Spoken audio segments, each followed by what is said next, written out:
একটা ভজন হোক তারপর সুন্দর লালা সচির দুলালা নাচ তুষি হরি কীর্তনে মেলা সুন্দর নাচের পালা কীর্তন মণ্ডলে নাচত হরি সুন্দর লালা সচির দুলালা নাচ তুষি হরি কীর্তনে মেলা সুন্দর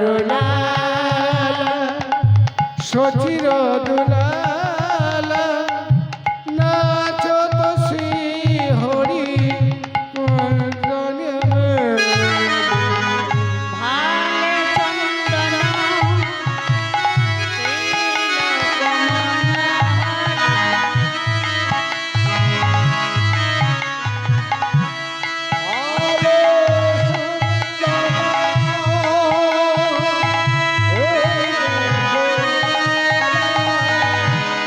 ভালে চন্দন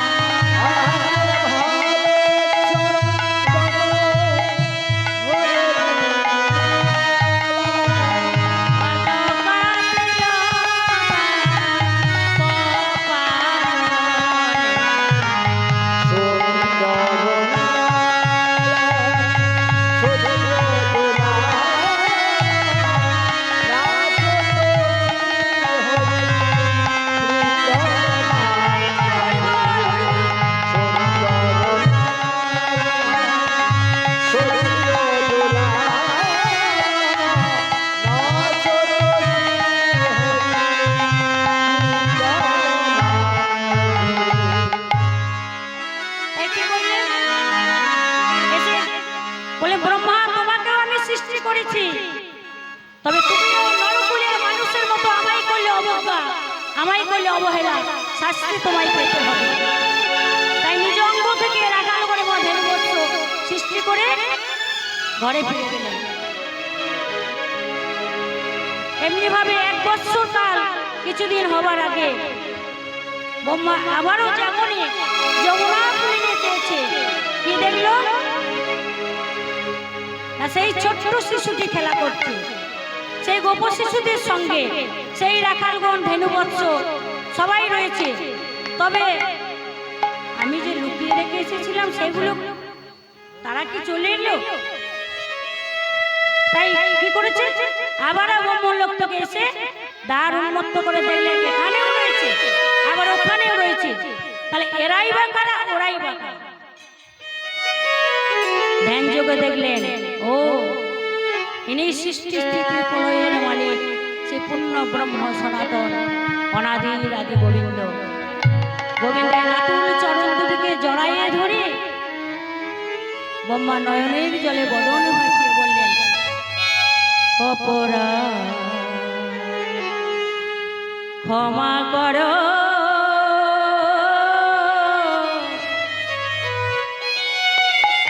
ও গো প্রভু নারায়ণ,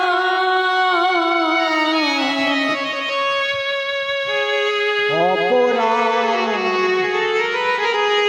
ক্ষমা করো,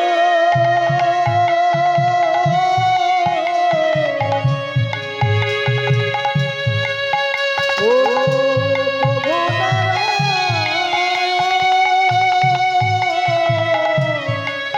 তোমার নাভি কমলে হয়েছে আমার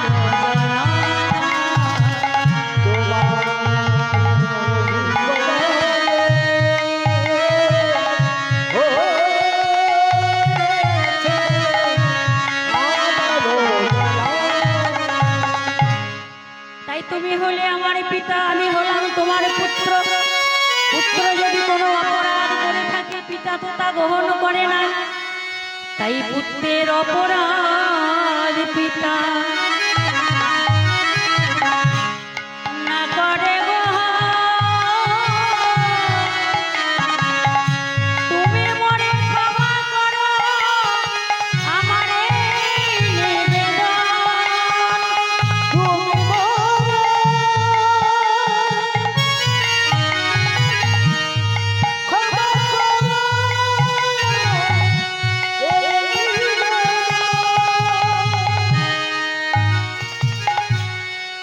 তাই তুমি ক্ষমা করো গো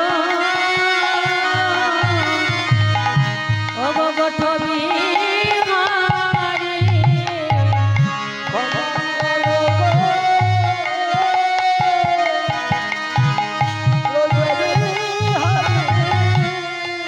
আমি তোমার চরণে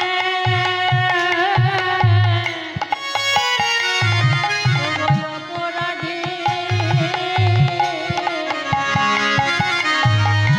তুমি ক্ষমা করো গো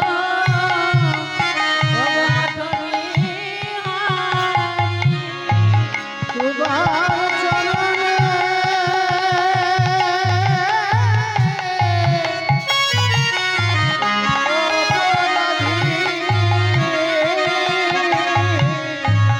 ক্ষমা করো গো ক্ষমা করো ভগবান অপরাধ করেছি তোমার রাঙা রাতুল চরণে ক্ষমা করো। ভগবান বলে ব্রহ্মা তুমি তো শুধু আমার চরণে অপরাধ করোনি তুমি যে করেছো আমার ভক্তের চরণে অপরাধ তুমিও নরকুলে মানুষের মতো আমায় করলে অবজ্ঞা আমায় করলে অবহেলা তাই তোমায় শাস্তি তোমায় পেতে হবে তোমাকে নরকুলে জন্মগ্রহণ করতে হবে ভগবান তাতে আমার কোনো দুঃখ নাই তবে ভগবান এ জন্মে তোমায় চিনতে বুঝতে না পেরে যে অপরাধ করেছি নরকুলে গিয়ে যেন তোমায় আমি চিনতে বুঝতে পারি ভগবান বলে ব্রহ্মা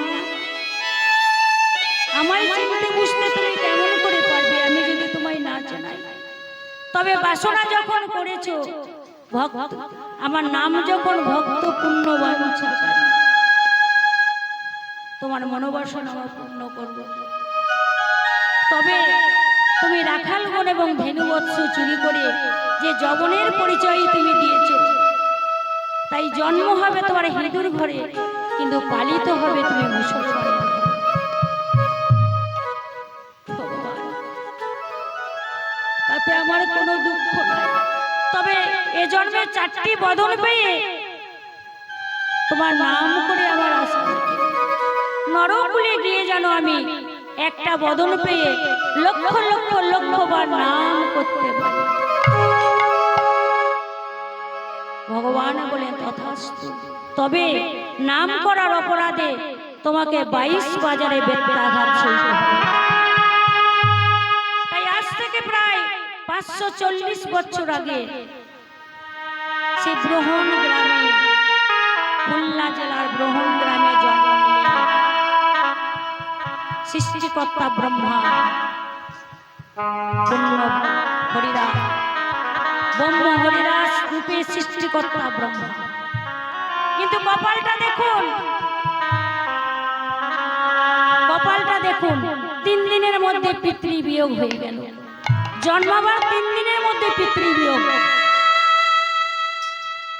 তখনকার দিনে একটা কৌলিন্য প্রথা ছিল সতীদাহ প্রথা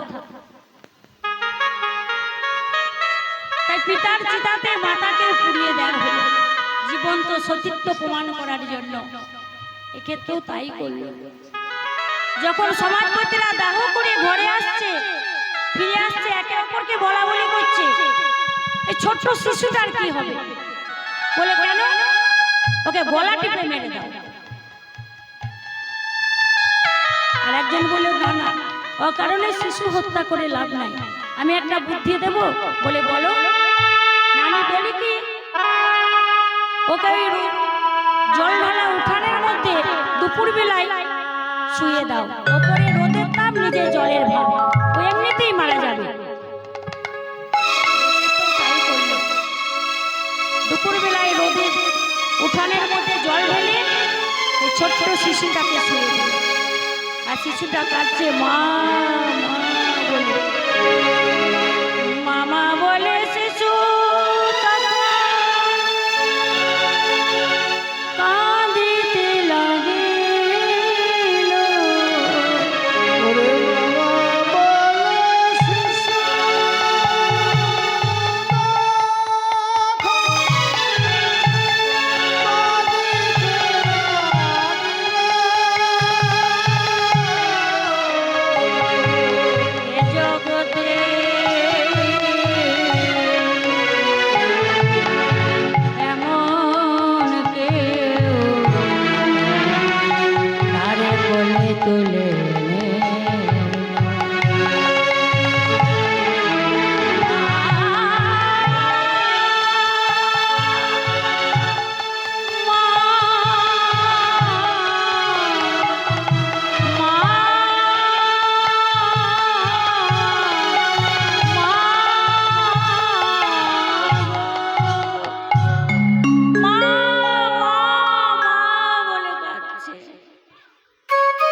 সন্তানের মা মারা যায় সেই সন্তানও জানে মায়ের কি অভাব।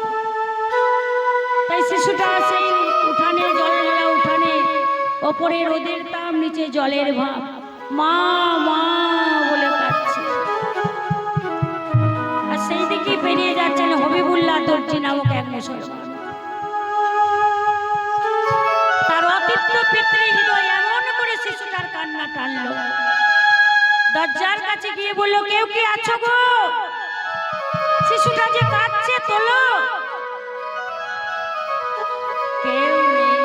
পাশ থেকে একজন প্রতিবেশী এসে বলল, উপায় নেই মোল্লা সাহেব, ওকে যদি আমরা স্পর্শ করি, ওকে যদি কোলে নিই, আমাদেরকে সমাজচ্যুত হবে। ও হিন্দু সমাজের এমন নির্মম বর্বরতা নিয়ম। আচ্ছা, আমি তো তোমাদের সমাজের মধ্যে কেউ নই, তাহলে আমি কোলে নেব। আর যেমনই কোলে তুলে নিয়েছে শিশুটাকে, অমনি হয়েছে কি না, পাশ থেকে সমাজপতিরা এসে বলছে, হবিবুল্লাহ এ কি হচ্ছে? আপনি মুসলমান, আপনি কেন ওকে স্পর্শ করলেন? ও হিন্দু ব্রাহ্মণের সন্তান, তাই কি করলেন? ওকে আর আমরা যাতে নেব না।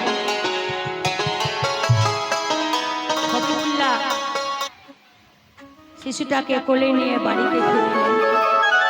তার স্ত্রী আমিনাকে বলল, আমিনা এই দেখো কাকে এনেছে, দেখো।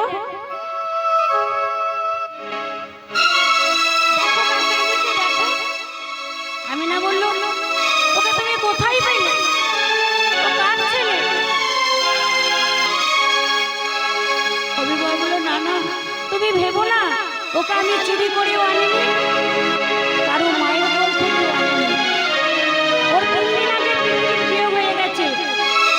আর সেই হিন্দু সমাজের এমন নীতি, সেই চিতাতে তার মাথাকেও দাহ করে দেওয়া হয়েছে। ওর তো সাতকুলে কেউ নেই, আমি ওকে স্পর্শ করেছি বলে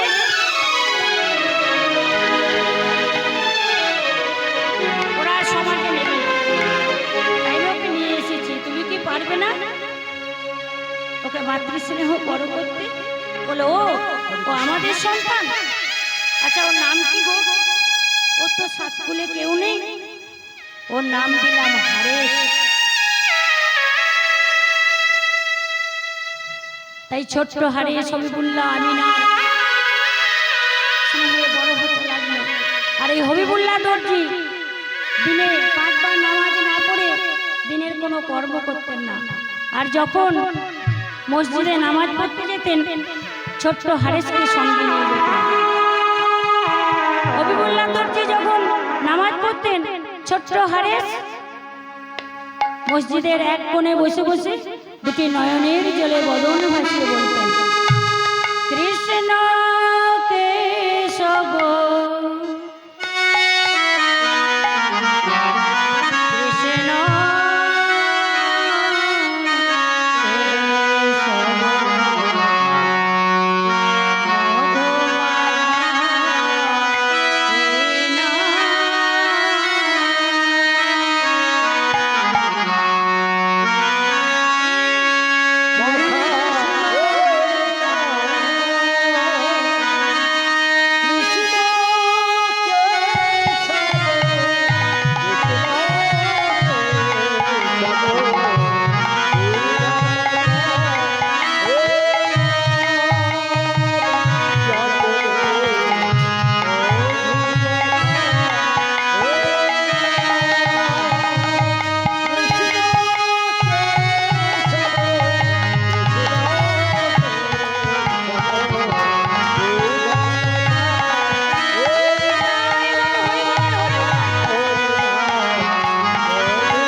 কৃষ্ণ নাম করিস না, হরিনাম করলে গুনাহ হবে, পাপ হবে, হরিনাম করিস না।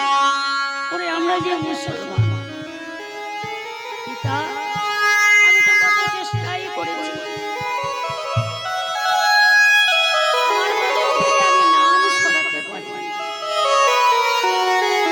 দেখতে দেখতে শৈশব থেকে কৈশোরে পালিয়ে, আর এই কথাটা যতদিন যায় কৃষ্ণ প্রেম ভক্তি দেখো জড়াই জড়াই ধরে। আর এই খবরটা রটে গেল মুসলমান সমাজে দ্বন্দ্বমুদ্ধ কর্তাদের কাছে। একদিন মুসলমান সমাজে কয়েকজন পেয়াদা এসে বলল, হবিবুল্লাহ, একই শুনছি তোমার ছেলে মুসলমান হয়ে হিন্দুয়ানি করে, এ চলতে পারে না। আমাদের সমাজে ছেলেরা শিখবে কি? মুসলমান হয়ে হিন্দুয়ানি করে? ছেলেকে বোঝাও, তাহলে সমাজচ্যুত হতে হবে।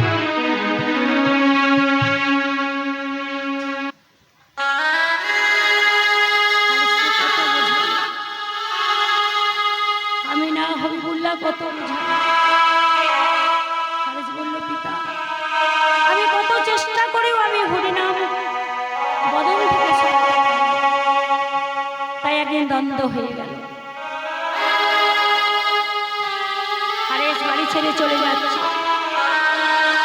হবিবুল্লাহ আমিনা কত সাজলো, কত কাঁদলো। হারেস, এখনো সময় আছে, এখনো সময় আছে। ওদের হাতে পায়ে ধরে বলবো, আল্লাহর নাম কর, আল্লাহর নাম কর, হরিনাম করিস না। হারেস বলল, মাতা, আমি কত চেষ্টাই করেছি, আমার বদন থেকে আমি নাম সরাতে পারিনি। কৃষ্ণ নামেই যাকে টানে, কোনো বাঁধন কি তাকে বেঁধে রাখতে পারে গো? বলে, মাগো, ছোটকাল থেকে তো আমার মাতা পিতাকে জানি না, তোমরাই তো আমার মাতা পিতা। কত স্নেহ, কত ভালোবাসা, কত আদর, কত যত্ন দিয়ে মানুষ করেছি, না জানতে কত অপরাধ করেছি। তাই মাগো, যাবার বেলায় তুমি একটা আশীর্বাদ করো। আমি না বললে অমর করে বলিস না, বল বাবা বল। তাই যাবার বেলায়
পথের উদ্দেশ্যে কৃষ্ণ নামকে সম্বল করে কৃষ্ণ নামের ডালি মাথায় নিয়ে চলে যাচ্ছে।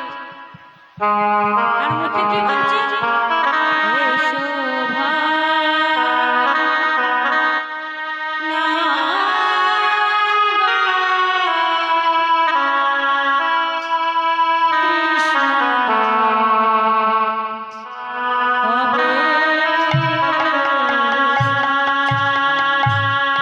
এসো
কৃষ্ণ মেলে গো,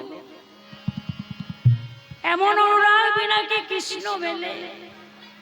দুটি নয়নের জলে বদনে ভাসি হারেস কেঁদে কেঁদে চলে যাচ্ছে। আর একজনও গিয়েছিল বিল্লমঙ্গল যখন বৃন্দাবনে যাচ্ছে, পথের পাশে একটা সরোবরে একটা রমণীকে স্নান করতে দেখল। সেই রমণীকে কামনার নয়নে দেখল এবং কি করলো, সেই রমণীটার পাছু পাছু তার বাড়ি অবধি চলে গেল। রমণীটা পিছনে গিয়ে দেখলো, বাবা ঠাকুর আপনি কি কিছু আমার কাছে কি আপনি কি কিছু চাইছেন? আমি অনেকক্ষণ থেকে দেখছি আপনি আমাকে লক্ষ্য করে আমার পাছু পাছু আমার বাড়ি অবধি এসেছেন। বিল্লমঙ্গল মনে মনে ধিক্কার দিচ্ছে,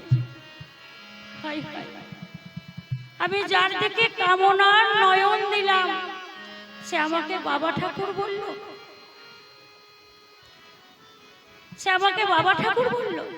বলে হ্যাঁ মা, আমি তো কিছু চাইতেই এসেছি, তবে বলে বলুন না, বলুন আমি কি নেবেন, আপনি যা বলবেন আমি তাই দেব। বলো মা গো, তোমার এই খোপার মধ্যে যে সোনার কাঁটাটি রয়েছে ওটা তুমি দিতে পারো? বলে হ্যাঁ বাবা, এই নিন, আপনি যদি আমার দেহের যত অলংকার আছে আপনি চান আমি সব দিয়ে দেবো, আমার স্বামীর অনেক আছে। বলে না মা, আমার এই সোনার কাঁটাটা দিলেই হবে।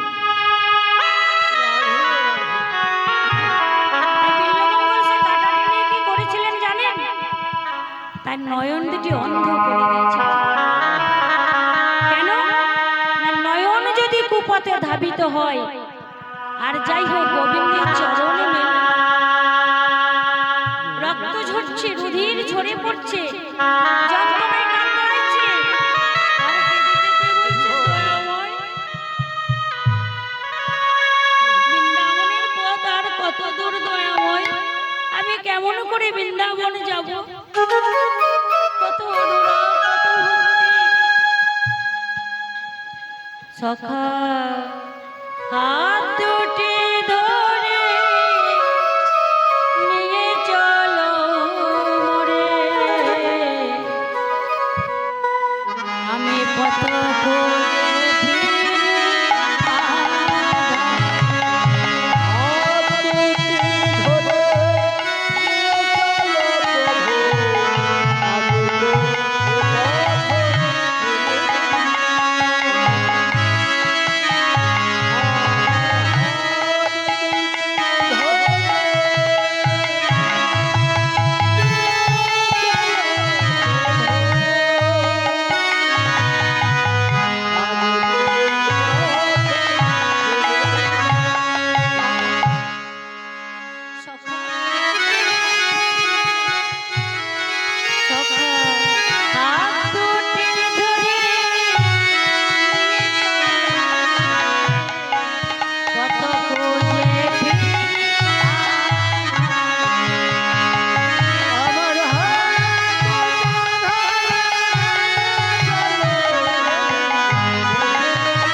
তখন ভগবান একটা ছোট্ট বালক রূপ ধারণ করেছে। সেই লাঠিটার অদ্ভুত ভাবে ধরে বলছে, এই যে গো, এসো, আমি নিয়ে যাব। বলে, কে গো? এই অন্ধের যষ্টি পথের পাথে হয়ে এলে? বলে, সে কি গো, আমায় চিনতে পারলে? সে কি গো, তুমি আমায় চিনতে পারলে না? তুমি এ জগতে যে পথ হারিয়ে ফেলে, আমি যে তাকে অন্যের যষ্টির মতো পথ দেখাই, শত জন্ম পাপ করে যদি তার হৃদয় ঘরের দরজাটা খুলে দেয়, আর কেঁদে কেঁদে বলে, হে গোবিন্দ, তুমি আমার হৃদয় ঘরে আমার যে রাশি রাশি পাপগুলো আছে সেগুলি তুমি হরণ করে নাও। আমার গোবিন্দের, আমার দয়া বলে এত দয়া, তাকে রাখবে না মায়ার ঘরে। যাব না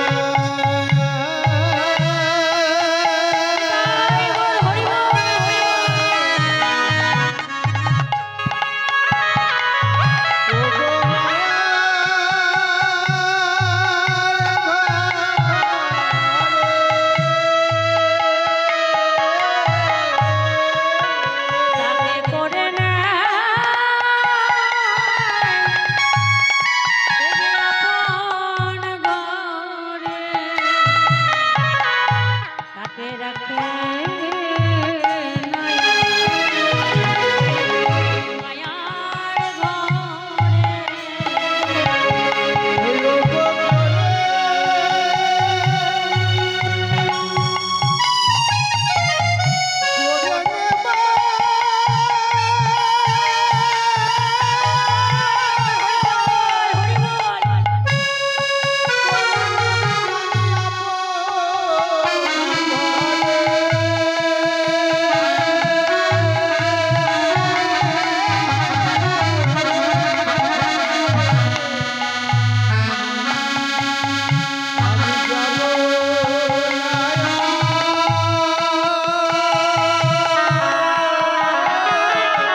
পয়সা ধন সম্পদ যাবে না।